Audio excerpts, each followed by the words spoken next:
Okay, so, did you know Batman actually trained in North Korea? Yeah, you heard that right, not just in the shadows of Gotham but in one of the most secretive and dangerous places on Earth. Not joking.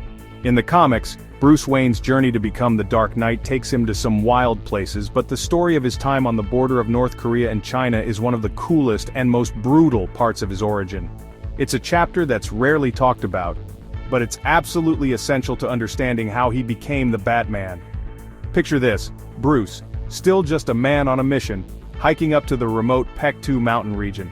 The journey itself is a test: icy winds, treacherous paths, and the constant threat of being discovered by border patrols.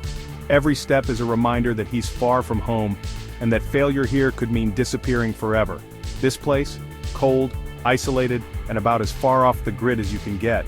The villages are sparse, the locals wary, and the silence is broken only by the howl of the wind. It's the kind of place where secrets are kept, and where legends are born. He's there for one thing: to find Kirigi, a legendary martial arts master whose skills are the stuff of whispers in the criminal underworld. Kirigi's dojo is hidden, almost mythical, and only those truly desperate or determined ever find it. But here's the kicker: before Bruce even throws a punch, Kirigi makes him sweep floors. For months, no shortcuts, no special treatment, just endless chores in the freezing cold, day after day. Imagine traveling across the world, desperate to learn how to fight crime, and you're stuck holding a broom. It's humiliating, exhausting, and it tests Bruce's patience to the limit. But it's all part of the lesson. But that's the point. Kirigi wants discipline, humility, and patience. He's not just teaching martial arts, he's teaching the mindset of a true warrior.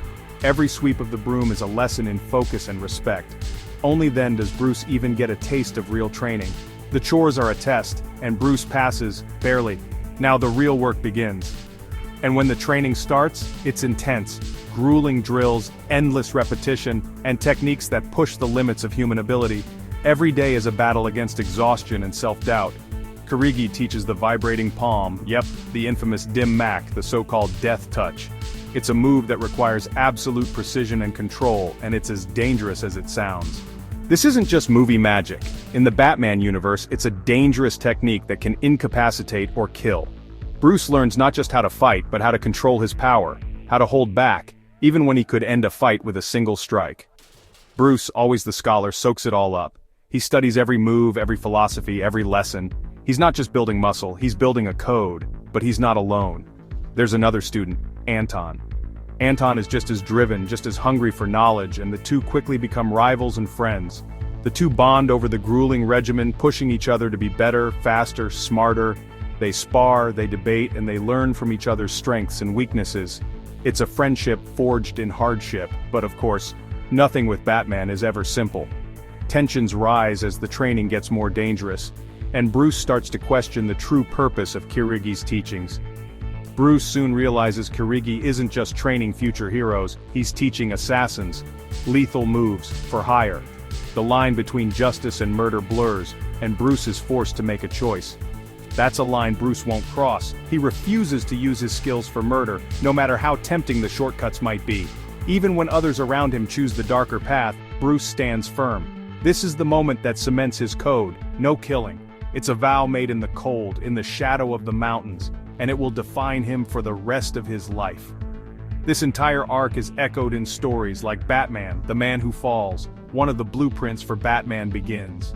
The lessons Bruce learns here shape every decision he makes as Batman. The Korean mountains, the ninja-style training, the commitment to mastering body and mind, all of it forges Bruce Wayne into the Batman we know.